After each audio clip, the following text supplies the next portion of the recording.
अस्सलाम वालेकुम दोस्तों, कैसे हो आप सब। मैं उम्मीद करता हूँ कि आप सब ठीक होंगे, खैर खैरियत से होंगे। तो यार आज का व्लॉग शुरू होता है सब्जी मंडी यानी कि मुल्तान सब्जी मंडी से, जहाँ पर मैं काम करता हूँ। और जैसे कि आप सबको मालूम है कि मेरा जापानी फल का सीजन शुरू है, तो आज मैं मंडी आया और मंडी आने के बाद सारा मामलात मैंने देखे अपने जापानी फल के कि आज क्या कितना माल आया है और क्या हिसाब है और मार्केट कैसी रहेगी।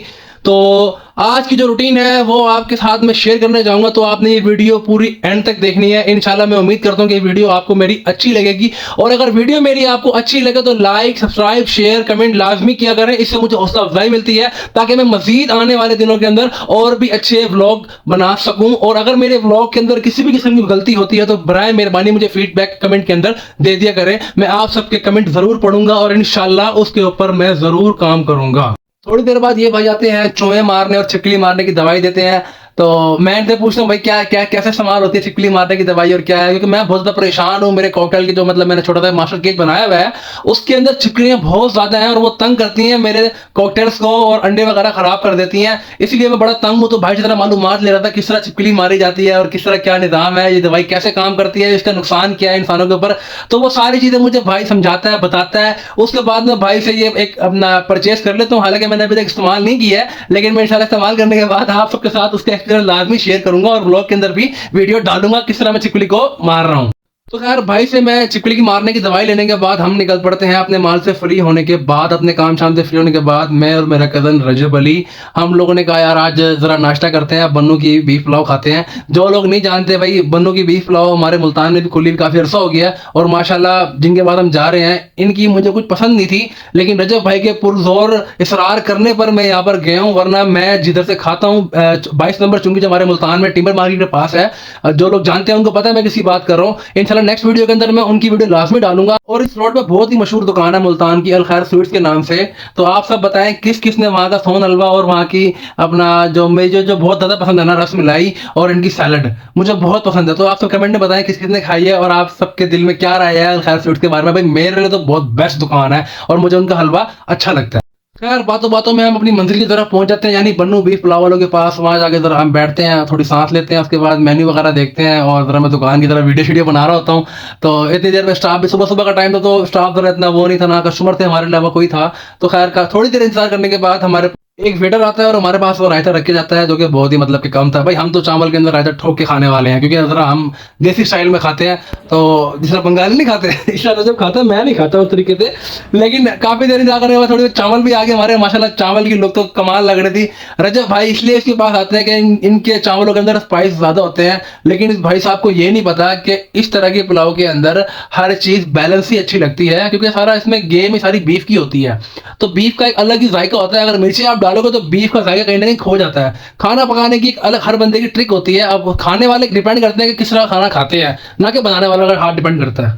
खैर पुलाव खाने के बाद बेल छिल दिया हमने और उसके बाद जरा रात की सांस ली। मैंने जब भाई को बोला बोतल बोतल पीते हैं, तो बोतल पीने के बाद और रजब भाई को मैंने फिर घर छोड़ा। उसके बाद मैं निकल पड़ा अपने घर की तरफ। और जब मैं घर की तरफ निकला, जैसे ही मैं बिहाड़ी चौक पहुंचता हूँ वहां पर पता लगता है जी टीम हमारी प्रैक्टिस करके गुजर रही है, जिसकी वजह से खुआरी शुरू है सबकी।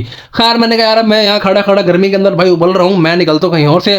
तो मैंने अपना थोड़ा भावलपुर बाईपास वाली साइड से मैं निकलने की कोशिश करता हूँ कि कॉलोनी के अंदर से मैं कट मार के निकल जाऊंगा। तो खैर मैं रास्ता ढूंढता हुआ आराम आराम से जाता हुआ और मुझे गुस्सा बहुत आता भाई टीम के ऊपर। भाई ठीक है तो तुम लोग हमें जलील करते करते हो, उसके बाद की परफॉर्मेंस तो दो कम से कम यार। इससे अच्छा ना यकीन करोगे हमारे छोटे बच्चे खेल लेते हैं अंडर 19 के, इनको तो कोई तमीज़ ही नहीं है खेलने की। हमारे बाबर आजम शादन को देखो, पहले 0 पे आउट हुआ, 5 पे आउट हुआ, फिर 30 पे आउट हुआ। अपने आप को विराट कोहली से कंपेयर करते हैं यार। ठीक है मैं मानता हूँ भाई विराट कोहली तक बाबर आजम 100 बार भी पैदा होकर आ जाए ना तब भी नहीं पहुंच सकता।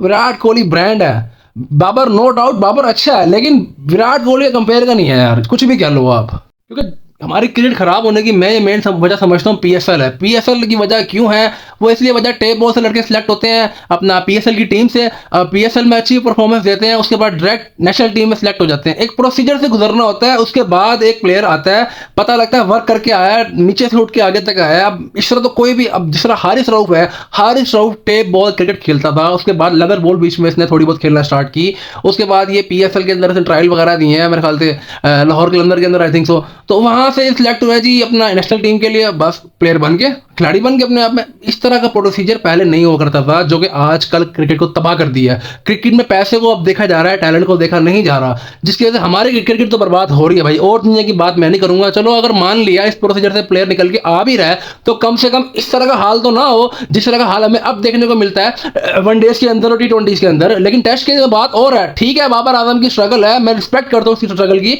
बाबर आजम की बात इसमें मैं नहीं कर रहा, मैं शाहीन शाह अफरीदी की बात कर रहा हूँ, मैं हारिस रऊफ की बात कर रहा हूँ, मैं साइम अयूब की बात कर रहा हूँ, और मैं बड़े नाम है, मैं उनकी सलमान खान की बात कर रहा हूँ। मैं ये वो प्लेयर हैं प्रेशर के अंदर ये कभी नहीं खेल सकते। एक आधा मैच खेलने से ये नहीं होता कि आप प्लेयर बन जाओगे यार, मैच को टीम को लेके चलना होता है। खैर, क्रिकेट की तरफ से निकलूँ ना निकलूँ, इस कॉलोनी से निकलना बड़ा मुश्किल है। जो लोग जानते हैं फातमा टाउन मुल्तान के अंदर, भाई मैंने तो आज तक इससे बड़ी कॉलोनी नहीं देखी। बहुत बड़ी हाउसिंग सोसाइटी है, कॉलोनी है ये। यहाँ के रास्ते मुझे आज तक याद नहीं हुए, बस क्योंकि मैंने कभी रास्ते जानने की कोशिश ही नहीं की। यहाँ में इतना काम था ही नहीं इधर का। अब 2 साल हुए हम इस इलाके में शिफ्ट हुए हैं, तो ज़रा अब यहाँ पर मुझे ज़रा दिक्कत हो रही है थोड़ी बहुत। तो खैर मैं आहिस्ता आहिस्ता यहाँ के रास्ते वगैरह पहचान रहा हूँ। तो आप लोग सब कमेंट करके बताएं कि ये कितनी बड़ी हाउसिंग सोसाइटी है, या इससे बड़ी कोई है तो मुझे बताएं। मेरे अंदाजे में ये 33 मुरब्बे के अंदर ये हाउसिंग सोसाइटी मुश्तमिल है। बाकी अगर मैं कोई गलत हूँ तो कमेंट के अंदर मुझे लाजमी बताएं। थोड़ा आगे जाने के बाद मैं फिर दोबारा ऐसी जगह पहुंच गया जहाँ पर आगे जाके सड़क बिल्कुल ख़त्म हो रही थी। ये मैं भी लेफ़्ट मुड़ूंगा, लेफ़्ट के बाद आप राइट देखिएगा कि वहाँ पे सड़क ख़त्म हो चुकी है। मैं फिर दोबारा लेफ़्ट मुड़ा, फिर मैं आगे जाके निकला हूँ।